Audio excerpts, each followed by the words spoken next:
Ano ang kaugnayan ni Trillanes? Bakit nandun siya sa loob ng Senado? Ano ang karapatan niyang pumasok doon? Yun ba ay meron kapahintulutan sa mga opisyalis ng Senado? Kaya ang naganap na ano na yun at nagkaroon pa ng barilan Nakakalungkot isipin na ang isang halal ng bayan o halal ng mga mamayan na isang mabuting senador ay plano nilang huliin at ipadala sa ICC sa daig. Anong kalokohan yun, di ba? Kung tutusin, malaking paglabag sa soberenya ng bansang Pilipinas at paglabag sa konstitusyon ng ating bansa, ng judicial system natin. Dahil unang-una, wala namang kaso sa local court para implement nila yung warrant of arrest daw ng ICC. Ano ang karapatan ng ICC na mag-issue ng warrant of arrest sa isang legitimate na Pilipino? Hindi basta Pilipino government official, ito yung senador. At senador na wala namang, hindi naman involved doon sa mga problema natin sa mali-maliatang nakawan. Pero bakit tila yata sila ang napupolitika ngayon? Kaya nakakagulat itong naganap sa Senado na ito. Kaya opinion ko rito, ito ay isang malawak na destabilization sa kampo ng mga Duterte. Kaya kinukunik nila si Senator Ronald Bato de la Rosa dahil pinalalabas nila na ito'y mayroong kaugnayan sa crimes against humanity at sa extrajudicial killing na ini-involve nila o kinukunik nila kay Pangulong Duterte. Kaya, at isa pa, kaya gusto talaga nila itong pigilan dahil ito'y boboto dun sa pagbabago ng mga sa Senado, sa loob ng Senado. Magbobotohan sila Kaya ito naman si Senator Ronald Bato de la Rosa, alam niya ang responsibilidad niya at karapatan niya. Kaya ginawa niya, sinikap niyang lumabas. Bagamat alam niyang merong threat sa kanya na meron nga raw warrant of arrest, pero sinikap niya pa rin makarating sa Senado para magampanan niya ang kanyang mandato bilang isang senador na bumoto dun sa nagaganap na botohan para sa pagpapalit ng mga tao dun sa Senado. Okay.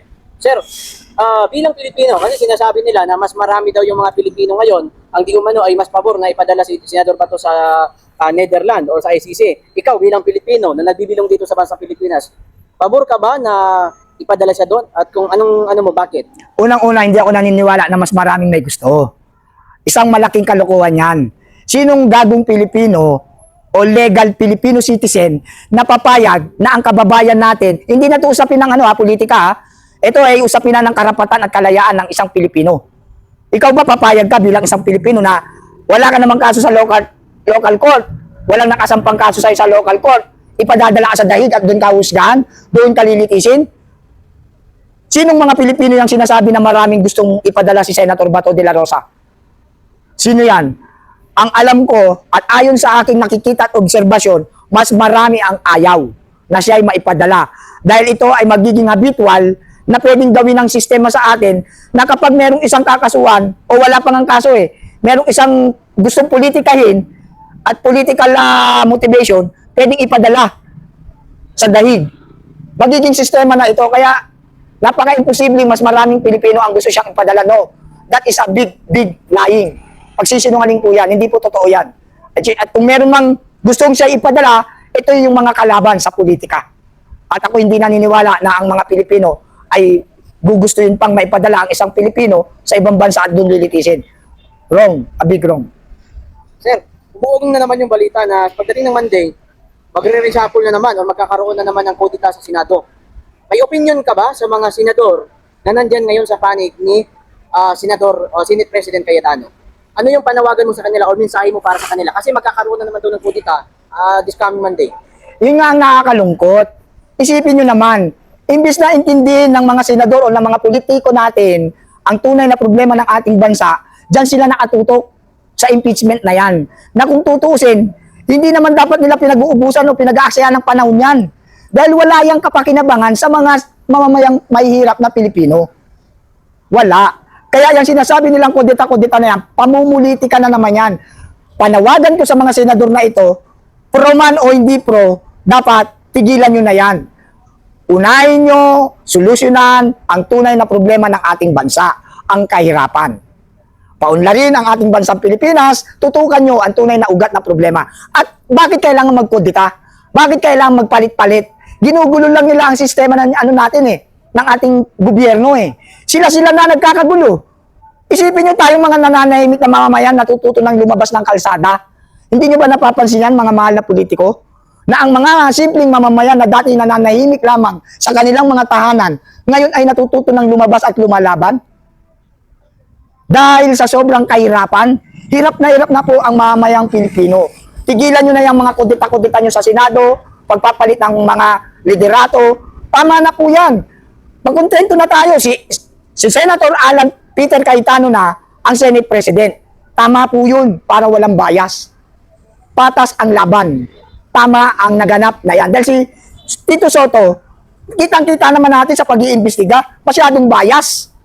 O ngayon, si Senate President, tingnan nyo, hindi sila nagtagumpay doon sa pagkuha nila ng pwersang, pagkuha nila kay Senator Ronald Bato de la Rosa. Bakit?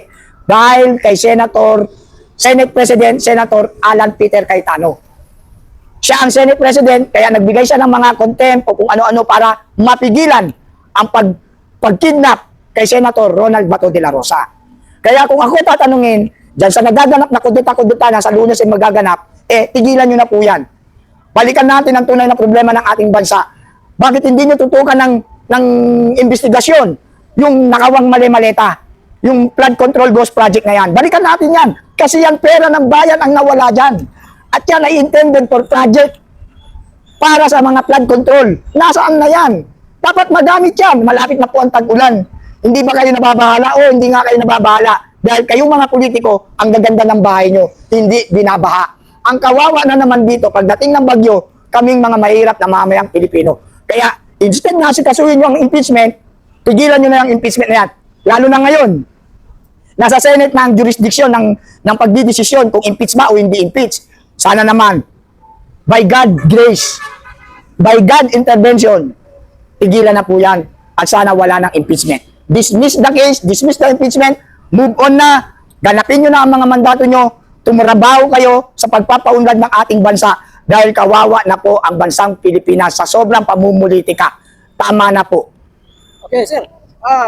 Bali sa tingin ho ninyo, ano kaya yung pinaka main reason o dahilan kung bakit tila nagpupursige na naman na mapalitan yung Senate President this coming Monday? Sa tingin ho ninyo, ano yung pinaka-dahilan? Magandang Impeachment ba? Or may iba pang dahilan? Pero ang ibang dahilan talaga niyan, sa akin nakikita, gusto talaga nilang mapalitan kasi nga, patas ito si Senate President Alan Peter Cayetano eh. Ngayon, gusto nilang kapanalig nila ang maupo dyan. Kung maaari nga, ibalik si Tito Soto. Yes. Yun ang naririnig ko. Gusto nilang ibalik si Senator Tito Soto. Pero ayaw na nga ng mga mamamayan. Dahil bias na nga ay masyadong bias. At ang nangyari na yan, biglaan yan, di ba? That is God's will. Ginusto ng Diyos yan. Nakita niyo pangyayari, di ba? Hindi nakuha si Senator Bato. Naging Senate President si Peter Alan Cayetano. Kasi nga, ang Diyos kumikilos din. Hindi lang tayo basta yung politika-politika eh. Minsan, bakit ba nabisto ang flood control ghost project? Di ba kalikasan din? Biglang bumaha. Tapos biglang lumitaw tong Diskaya, yung mag-asawa, nagyabang na marami silang pera. Yung pala, contractor sila ng mga project ng DPWH. Kalikasan po ang nagbisto. Kung bakit nalaman na marami palang mali-malitang involved dyan. Dahil sa kalikasan, dahil sa gawa ng Diyos. Kaya yun nangyayari ngayon dyan sa Senado. Sana naman, tigilan na yan. At sana, yung sinasabi na pagpapalit na yan, talagang ang nakikita kong plano talaga nila dyan, mamanipulate nila ang decision making. Dahil kapag mas marami sila, lamang na, impeach talaga nila si Sara. Binabraso nila yan eh. Binabraso nila ang impeachment. Ayaw talaga nilang hindi ma-impeach. Gusto talaga nilang ma-impeach si VP Sara Duterte para hindi na ito makatakbo sa 2028 national election. Dahil nangangamba na sila at natatakot na sila na ang isang tunay na pagbabago, ang pag-asa ng bansang Pilipinas ay na kay VP Sara Duterte. Kaya hanggang maaari, gusto nila itong ma-impeach. Kaya yung kudita-kudita na yan, gagawin talaga nila yan para lamang manalo sila sa butuhan ng impeachment. Pero para sa akin, tigilan nyo na yan. Yes, sir. Pero nakikita mo rin bang dahilan na natatakot sila na muling mabalik sa Blue Ribbon Committee si Marcolita upang mabuksan ang flood control issue? Talagang natatakot din sila na kung tutusin niya, dapat talaga mapalitan eh. Maibalik si Senator Marcoleta. Dahil si Senator Marcoleta ay may personal knowledge regarding that matter dyan sa problema na yan. Dahil siya ang unang-unang nag-imbestiga niyan. Kaya lang, nung malapit nang madiskubre ang katotohanan, biglang tinanggal, di ba? Biglang tinanggal. Napansin niyo yung flow?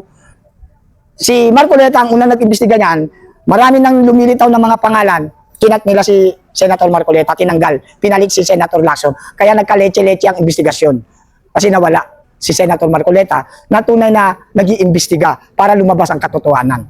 Ang problema ngayon, ayan na, pinangangambahan nila. Isang ang dahilan yan na natatakot sila na maibalik na muli dahil na napalitan na yung Senate President. Malamang yung Blue Ribbon naman ang gustong mangyari dyan. Kaya gusto nila magkaroon ng reshuffle na naman para gusto nga nila alisin uli si Senator Alan Cayetano bilang Senate President. Pero hindi na papayag ang Diyos dyan. Sir, ayon kay PBBM, wala naman daw siyang utos eh. Ano opinion mo? Nahulihin si Bato. Alam nyo, mga mahal kong kababayan, mga viewer, sa totoo lang, imposibleng walang kinalaman. Sino ho? Si BBM. Kasi ang NBI, sino ba pinakamataas? Ang DOJ hindi pwede mag-utos sa NBI. Ang Ombudsman hindi rin pwede mag-utos sa NBI.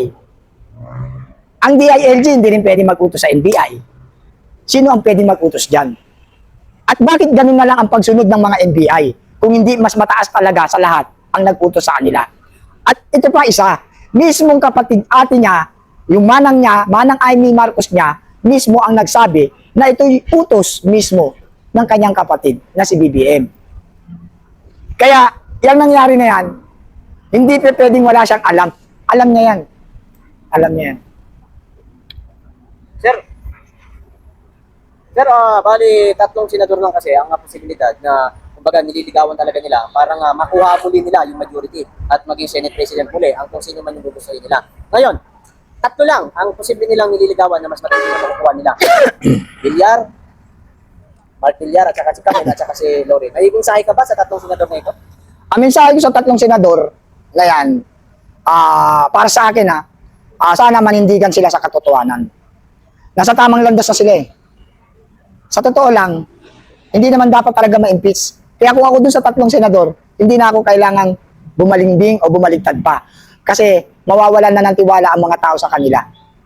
Kaya dapat manindigan sila kung saan sila ngayon nakatayo, panindigan na nila. Dahil 13 na yan, kung tawagin nga, ano yan di ba? Yung 13 hero.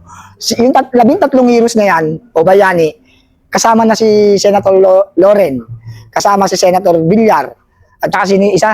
Camel. Si Camille, yung dalawang bilyar yan, no? Yes. Kaya, kung tutuusin, nasa 13 bayani na sila.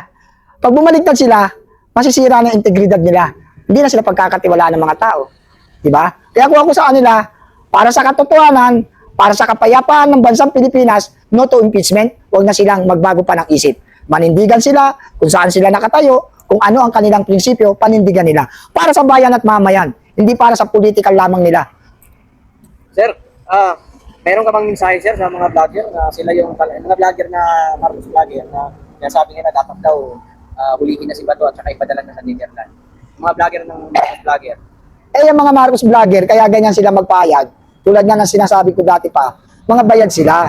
Kaya lahat ng mga kasinungalingan, lahat ng mga negatibo na inuutos sa kanila, sunod-sunuran lang sila dahil sa money o dahil sa pera. Kaya, tingnan mo, ano ang alam nila tungkol sa paghuli kay Senator Ronald Bato de la Rosa? Hindi ba nila iniisip that is against our sovereignty? Hindi ba nila iniisip na Filipino citizen niya na ibibigay mo sa dayuhan? Yan ay isang kataksilan at katrayduran sa ating bansa. Kaya, yung mga Marcos vlogger na yan, sana naman, mga Marcos vlogger, huwag naman kayong masilaw lang sa pera. Isipin nyo rin ang prinsipyo kung minsan. Hindi ko binabayaran kayo, hayaan nyo na ipadala sa daig ang isang Filipino citizen. Buti kung Filipino citizen lang government official, halal ng mga mamamayan, isang senador, na binoto ng mga mamamayang Pilipino. Tapos hayaan mo lang na kunin ng ibang lahi o sa ibang bansa ikukulong. No, tama na yung ginawa nilang kidnapping kay Pangulong Duterte. Enough. Hindi na mangyayari uli. Sir, balik kasi, every time kasi sir, may nagtitrending sa video ko. Sinasabi ko nila, magkano daw ang bayad? Binabayaran daw yan ni Duterte. Ikaw sir, bayaran ka ba ni Duterte? Hindi tayo bayaran. Kasi kung bayaran tayo, bro, sa totoo lang, kung kami bayaran, baka hindi kami nakamotor o hindi kami nagko-commute. Baka may sarili na kami sasakyan. Meron na kaming mga pera. Makikita nyo na sa kasuotan namin na kami nagiging magarbo na o maganda na ang aming mga pananamit. at nakaka-travel na kami sa iba't ibang bansa. Pero hindi nangyayari sa atin yung tayong mga DDS vlogger o tayong mga supporter ng Duterte. Napakasimple at payak ng ating buhay. At hindi tayo makikitaan ng mga luho o ng mga bagay na talagang makikita mong maraming pera. Halos nanghihiram nga lang tayo ng pera minsan pamasahe para lang maapunta sa event. Yan ang katotohanan po. Hindi po, wala pong... Bakit mo pinagtatanggol ang mga Duterte kung hindi ka naman para binabayaran? Hindi ko mo pinagtatanggol, kailangan may bayad. Yes, tuloy. Hindi po katwiran yun. Kasi kung kayong mga Marcos vlogger ay binabayaran para magsinungaling, kami po ay hindi binabayaran para magsabi ng katotohanan. Dahil ang aming dahilan, ang aming tunay na dahilan, kaya kami na ang tatanggol sa mga Duterte, dahil ang mga Duterte ang tunay na nagbigay ng pagmamalasakit at pagmamahal sa bansang Pilipinas. At ang nakikinabang ay ang mga mamayang Pilipino. Kaya ipinagtatanggol namin, sinusuportahan namin ang Duterte, dahil sila ang tunay na nagmahal sa bansang Pilipinas. Pero hindi dahil binabayaran kami. At hindi po prinsipyo ng mga Duterte ang magbayad para lang sila ay pabanguhin sa social media. Hindi po. Ito po ay kusang loob namin ginagawa dahil mahal po namin ang bansang Pilipinas at kung sino ang politikong nagmamahal sa bansang Pilipinas ay mahal din namin. At susuportahan namin ng libre. Wala pong bayad. Dahil ang hangad namin ay ang kabutihan ng buong bansang Pilipinas at ang makikinabang ay ang mga salin lahi natin o ang next generation nating mga Pilipino. Yun po ang main concern namin kung bakit kami sumusuporta at ipinagtatanggol ang mga Duterte. Not because of money, but because of humanity. Sir, may mensahe ka ba kay Senador Bato? Ngayon, wala na siya sa Senado. Ang Pilipino, may mensahe ka ba sa kanya? Una sa lahat, salute! Senator Ronald Bato de la Rosa. Highly salute po sa inyo. Nakakabilib po ang ginawa ninyong paninindigan. Sa kabila ng lahat na mayroong threat, na may warrant of arrest kayo, ay nagpakita kayo at pumunta sa Senado para gampanan ang inyong mandato bilang isang senador. At nakatulong ng malaki ang paglabas nyo at nagkaroon na motivate ang mga mamamayang Pilipino. At nakita nila na pagdating talaga ng pangangailangan, lagi kayong nandyan. Kaya saludo po sa inyo. Kaya ngayon po, nakasafety na kayo at hindi nila kayo na-kidnap. Hindi sila nag-success sa gusto nilang mangyari sa inyo. Yun po ay hinahangaan ko po sa inyo na hindi kayo na-pick up. At salamat din po sa mga senador na hindi kayo ipinagkatiwala sa mga authority na dapat huhuli sana sa inyo. Actually, that is considered illegal arrest. Kaya tama po ang ginawa nyo na hindi nyo ibigay ang inyong kalayaan dahil ang tunay na kalayaan ay ipinaglalaban po.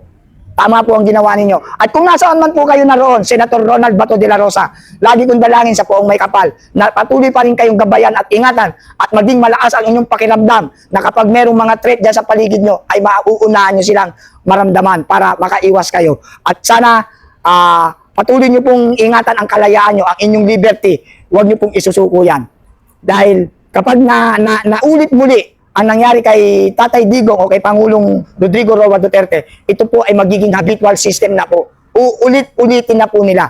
Dahil pagkatapos nyo po, halimbawa, na nadala kayo sa dahig, sigurado po may susunod na naman. Kaya kayo po ang stopper.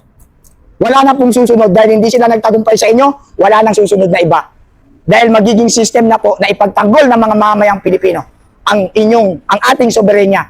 Dahil ito po ay usapin na ng sovereignty ng ating bansa. Kaya salamat po sa inyong pagtatanggol sa inyong kalayaan at karapatan. Salamat po sa inyo, Senator Ronald Bato de la Rosa. Ingatan niyo po ang sarili niyo at wag po kayong pahuhuli sa kanila.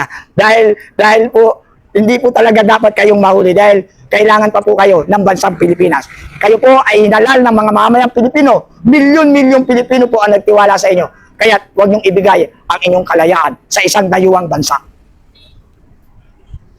Sir, sa mga nangyayari ngayon sa Pilipinas, nagsisi ka ba talaga na binoto mo sa BBM? Sising.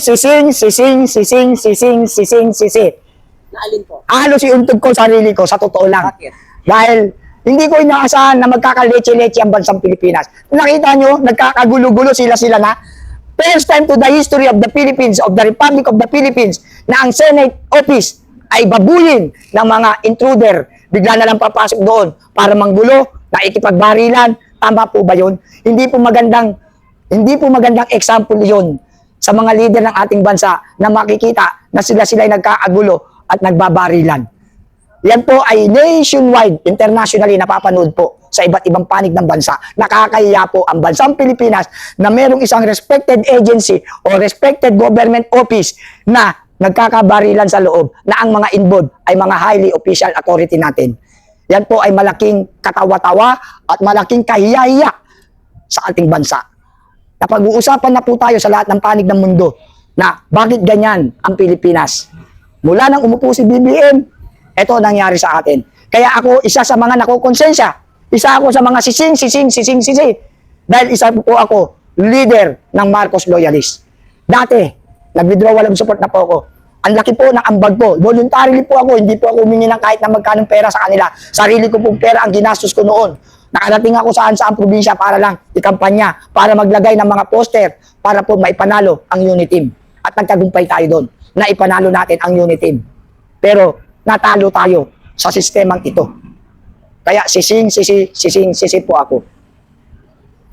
Pero kay BP Sara, hindi ako nagsisi ha.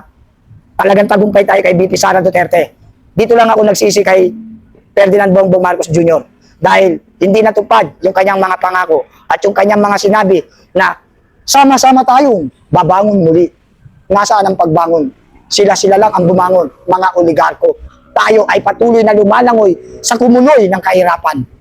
Kaya ako po'y nagsisisi kung bakit naging bahagi ako ng pagkapanalo ng Pangulong BBM. Sa tingin po na nagsisilong kayo ngayon, pero sa tingin ninyo, ano kaya yung purpose? Please lang sa opinion ninyo, sa nakikita lang ninyo, ano yung kaya yung purpose? Bakit nanalo si BBM? Ano yung purpose ng Diyos? Bakit pinanalo si BBM? Yan nga, Sa inyo, opinion lang. yan nga yung sinabi ko na rin yan eh. Yan ay talagang ipinakita ng ating mahal na Diyos na tama na ang pagboto o pagtitiwala sa mga Marcoses. Kaya ito si BBM ang nagwakas ng political career ng mga Marcos. Wala nang susunod na Marcos, maniwala kayo sa akin, wala na. Wala nang pagkakatiwalaan ang mga mamayang Pilipino na muling maghalal ng isang Marcos. Baka hanggang dyan na lang sila sa mga mayor, governor, pero sa pagkapangulo, wala na. Stop na, wala na. Kasi nakita na natin ang pamamahalang Marcos muli. Sayang nga binigyan na ng pagkakataong linisin ng pangalan nila dahil sa tatay nga ang daming bintang Pero sa tatay, sa totoo lang, honestly speaking, doon naman ako loyalista sa tatay, hindi naman dito kay BBM. Kaya lang dahil anak, siyempre adopted na rin na maging loyalista ako ni BBM. Automatic naman yan dahil pamilya yan Pero yung tatay, honestly speaking, kahit sabihin natin nagnakaw, nangurakot ng 21 years, kasi 21 years siya namahala Si Pangulong Senior, Ferdinand Marcos Senior, ang tunay na pangalan niyan, President Ferdinand Emmanuel Edralin Marcos. May Emmanuel yan Nag-ahango sa Biblia yan yung pangalang Emmanuel. Ngayon, dahil nga siya ay naging Pangulo ng ating bansa at umabot sa 21 years na kanyang panunungkulan, pero nakita nyo naman, ang daming proyekto. At saka hindi tayo gaanong hirap. Kumbaga, bihira sa ating mga pangkaraniwang mamamayan ang lumabas ng kalsada. Ang mga nasa kalsada nung araw, mga aktivista po. Yung mga lumalaban sa gobyerno, yun po ang mga nasa kalsada. Ngayon po, mga pangkaraniwang mamamayan, makikita mo sa kalsada, pero hindi sila aktivista. Sila yung mga pangkaraniwang mamamayan na apektado ng sobrang kahirapan, ng sobrang pamumulitika, sila'y apektado. Kaya lumalabas sila ng mga bahay nila para lumaban, pero hindi sila aktivista. Kaya mas maganda pa yung panunungkulan ng ama. Binigyan na nga siya ng pagkakataon na halal si BBM, sana nilinis niya yung mga bintang sa ama niya. Pero hindi mas dinaig na pa, mas inangatan niya pa ang ginawa ng ama. Mas lalong worse itong anak. Yes. Sir, tabol ko lang. Bale, sabi mo kasi kanina, wala nang Marcos na susunod. Ngayon kasi yung umuugong, si Sandro Marcos, susunod daw na Pangulo yan. Malabong mangyaring Pangulo, maging Pangulo yan. Sino? Si Sandro Marcos, malabo. Bakit? Kung ikaw ay isang matalinong butante, ngayon pa lang makikita mo na ano ba ang ginagawa nitong Sandro Marcos. Di ba may insertion kagad sa Gaayan? Ang laki. Ang laki, pero tignan mo yung teritoryo nila. Tignan mo teritoryo nila, yung lugar niya, yung distrito niya. Puro tenga ang mga proyekto. Yun ba magiging mabuting Pangulo? Kung ikaw ay matalinong butante, hindi mo iboboto. At wala na talagang pagkakatiwala ang Marcos dahil nakita na nga natin itong ama. Tapos mag-aanak uli. Hindi na, tama na. Hoy, mga mamamayang Pilipino, gising na po tayo. Tama na po ang pagboto ng maling tao kasi tayo rin po ang mapiperwisyo. Tayo rin po ang magdurusa at kawawa po ang ating mga anak at ang ating mga apo kung muling Marcos uli ang pagkakatiwalaan nyo ng inyong boto. Never again, Marcos. Sir, meron ka bang mensahe doon sa 200 plus na habol ko na lang to. May mensahe po ba kayo kay VP Sara? Nabatid naman natin sa Lunes i-convene na yung yung impeachment. May mensahe po kayo kay VP Sara? Ang mensahe ko lang sa ating mahal na Vice Presidente, Vice President Inday Sara Duterte, be strong for our nation dahil hindi ka nag-iisa.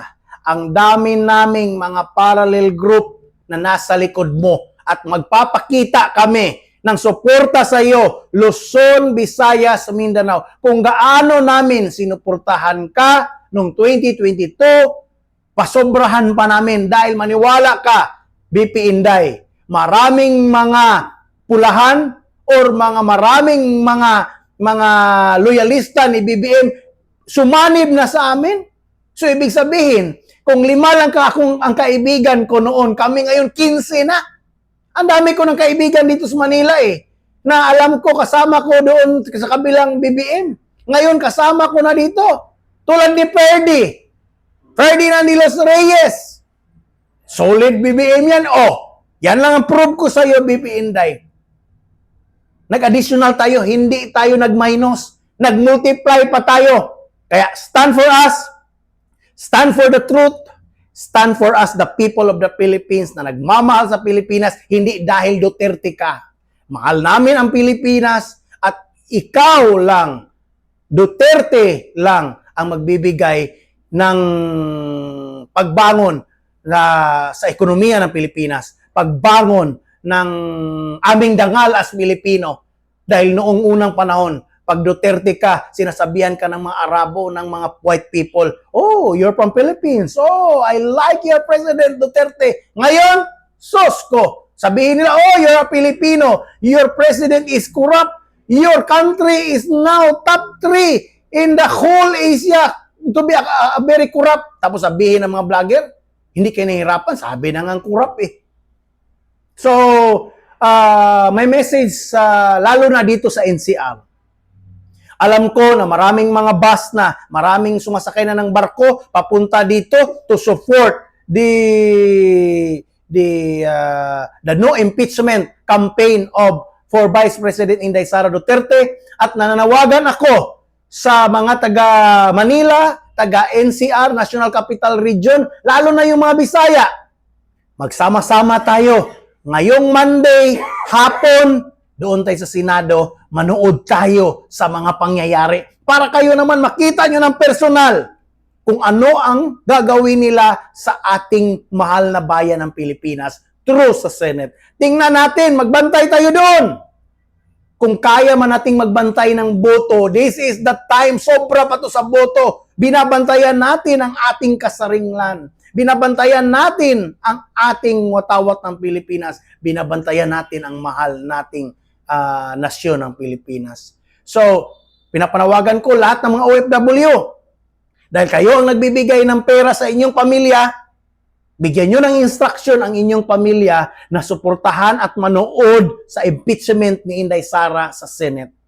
Magdala kayo ng inyong sombrero, magdala din kayo ng inyong payong, baka raincoat, baka mag-ulan.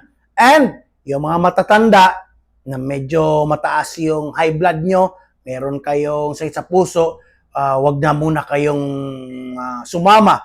Baka magkainitan masyado at kayo ang maiipit.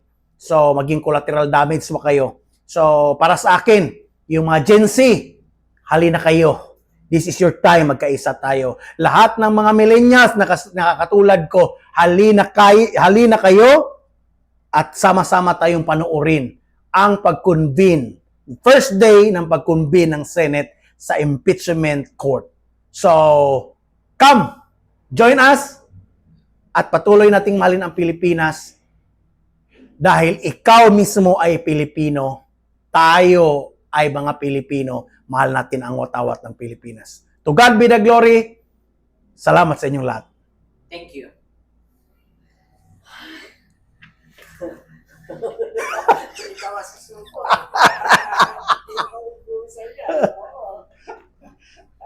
Tunahin ko nga yung sana. So, bigyan mo ako ng ano? Ikaw. Bigyan mo ako ng details kung anong gusto mong ilagay sa mga caption mo. Putul-putulin mo yan eh. Bigyan mo ako ng details. Anong sabihin mo? O sabihin mo sa akin, itaas yung kamay ko.